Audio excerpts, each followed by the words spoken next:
When you first came into this life, you were pure energy, love, joy, and happiness. You gave so freely because that was your nature, that was your alignment, and that's who you are. When I was younger, I was a giver. I would give the clothes off my back if it meant helping someone else. It felt so natural because at my core, I was love. I still am. But you see, over time, many people saw that side of me. Then they began to take advantage of it.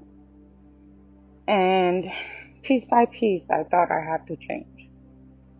I thought I had to harden myself to survive. And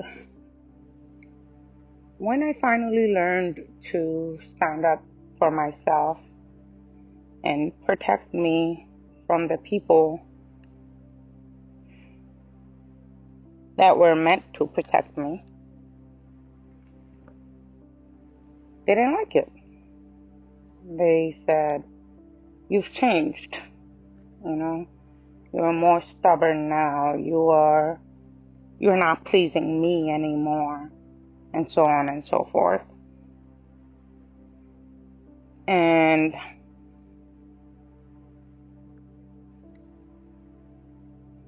I feel like if you really love someone, you know, and if you really want good for them, whether it's your friend, whether it's your family, whether it's your children, whatever relationship you may have with them, you'd want them to learn to protect themselves in this reality, right? You want them to become the best version of themselves, not only the version that pleases you, because if you don't want them to be the best version of themselves, the way they need to be, not the perception that you have of them, then you don't really love them. You love either the idea of them or the fact that they please you, they do things that makes you happy.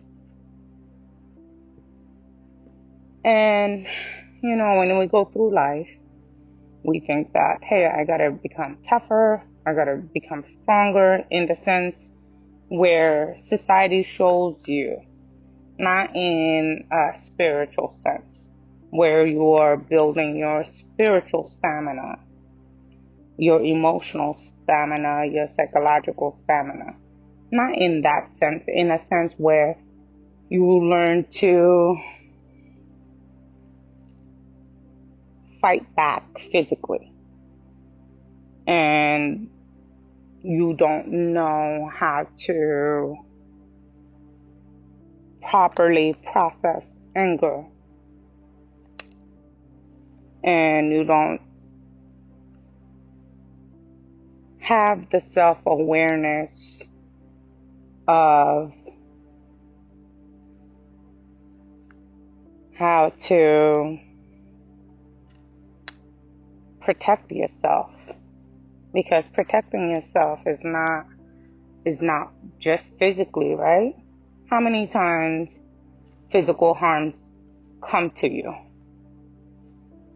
However, throughout the day, we are consistently being triggered by the circumstances in this reality, and we are consistently being distracted with the methods that is used to keep you in the state of oblivion so that they can be in control of you instead of you being in control of who you are and what you make of your reality. It's like Imagine a boulder, right? Imagine that you are a big, dirty rock, and the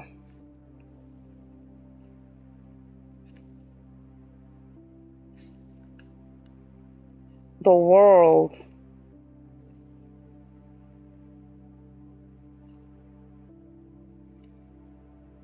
with its circumstances and its actions and its weathers and things like that made you really dirty and filthy, and over the years you have layers and layers and layers of dirt and debris stuck on you.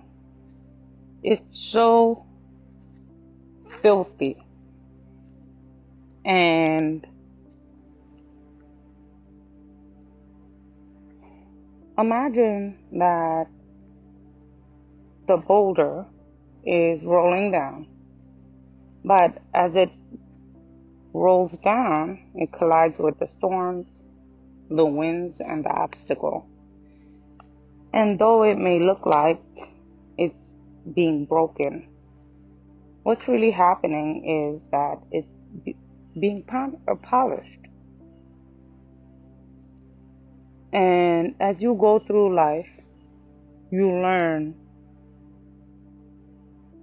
and you grow, and then you emerge at the bottom, but not as a hardened stone, but a shining gem. And that's what life does for us. This experience that seemed to hurt us are actually refining us. They don't strip us of who we are, they reveal us. They bring out the clarity and the strength that was always there, whether we realized or not. I had never seen or never experienced any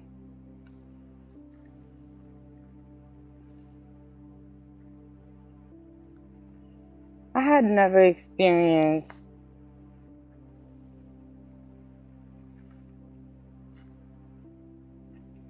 anyone who didn't want to bring out that side of them. I've seen many people who wants to but just don't know how. They want to get back to who they are and who they are meant to be, but are so lost and confused based on what this reality is showing. I never had to change who I was, and neither did you. We only had to learn to protect our light, our joy, and our alignment. And that's often the most difficult thing to do, because in order to do that, you have to uproot yourself, oftentimes, from where you were born, or the family you were born into, or whatever environment you were put into. And that requires mental strength. That requires you knowing your worth, and that requires you wanting more for yourself. Every challenge and every moment you thought you were being punished for because of low self-worth or whatever decisions you made, whatever mistakes you made, was actually the universe guiding you back to yourself. Not broken, not hardened, but stronger and wiser, because that's who you are meant to be. And all our life, we work to protect who we are at our core. And to protect who you are at your core, you have to turn loyal to yourself. You have to be relentless. You have to be strong. You have to possess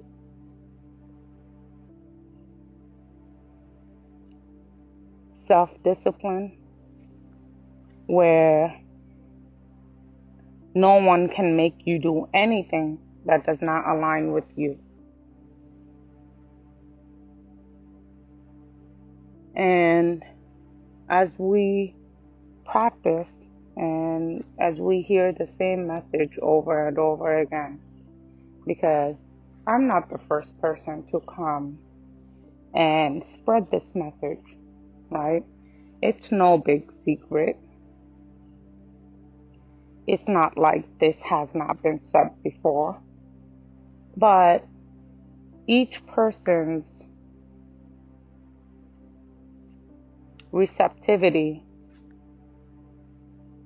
of the message may or may not align with the way the speaker is delivering the message.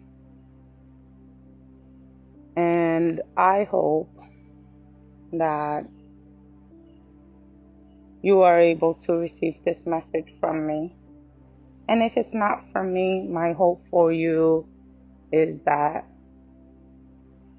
you are able to love yourself and want more from yourself and hold yourself into a standard which doesn't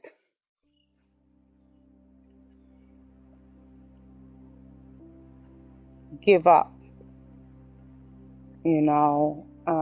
hold yourself to a standard that you will succeed no matter what. You will be strong no matter what. You will be faithful no matter what. You will persist no matter what. You will be powerful no matter what. And you are love. You will be happy. You will be joy. And everything good will come to you. If you hold yourself to that standard, while the reality is not going to magically change, you will notice that you're slightly, gradually shifting between realities that are meant for you, that aligns with you and help you align to be who you are. Not what the world wants you to be, what this reality wants you to be, but who you are. That's it. And I hope you find this message to resonate with you. And I hope it opens up doors in your spiritual realm that awakens your soul. And that is my only hope for everyone that's living in this reality. And that's every single person, not just one. I hope everyone have the desire to be who they are meant to be, not what the world wants them to be.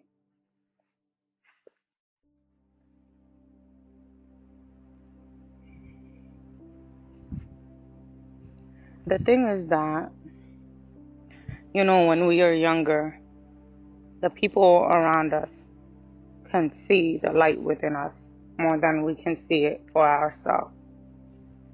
And I used to have people flock to me. Well, still do. But as a child, I didn't realize my worth. So people would, outside of my family, would just come to me, like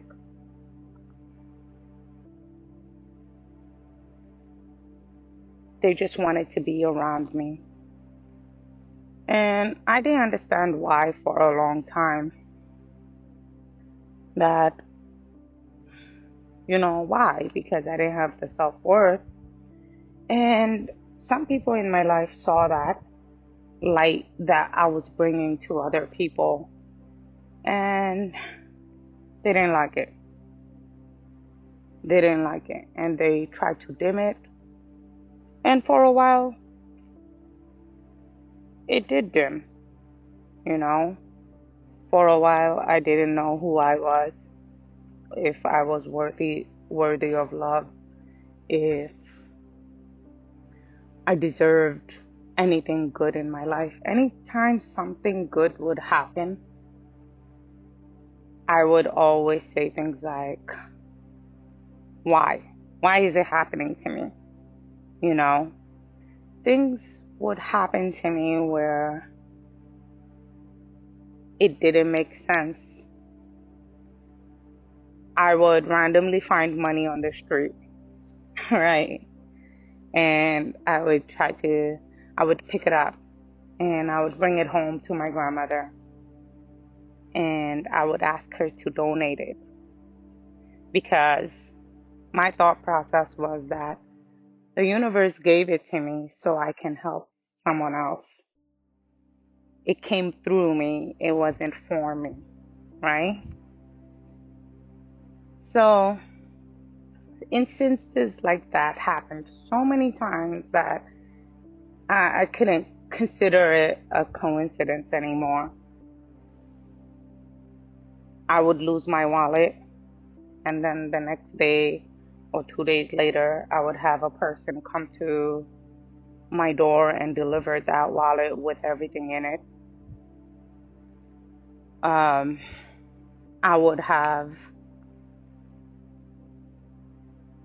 when I would take tests, at that time, I didn't know how to practice visualization,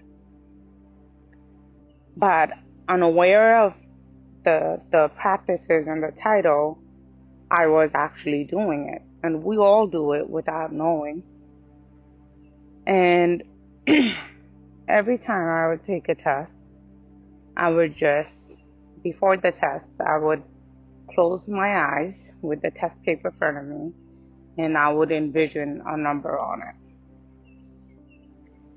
And almost all of the time, I got what I visualized, or at least close to it. And usually it would have been 100 or in the 90s. And my siblings, my parents, they would be shocked. They would say things like, I never see you study. I never see you do homework. How are you passing? I would do my homework at school, so I have more playtime at home, so they wouldn't see me do that. And then with the test, I wouldn't study. I would just pay attention in class. So I retained a lot of information, which helped me get the grades I was getting. And that happened throughout my entire school career. And things like that, I didn't know I was doing. Um, it wasn't a coincidence. It was because the universe was showing me my alignment. And the people around me seen how aligned I was. And because of their misalignment, they didn't like it. So they tried to put out that fire, they tried to dim the light. But I came out. I came out and I had to uproot myself from the environment that I was put in. And that was the first step. of my beginning, of refinding the child within me, refinding my light and reigniting the fire. I hope that for you.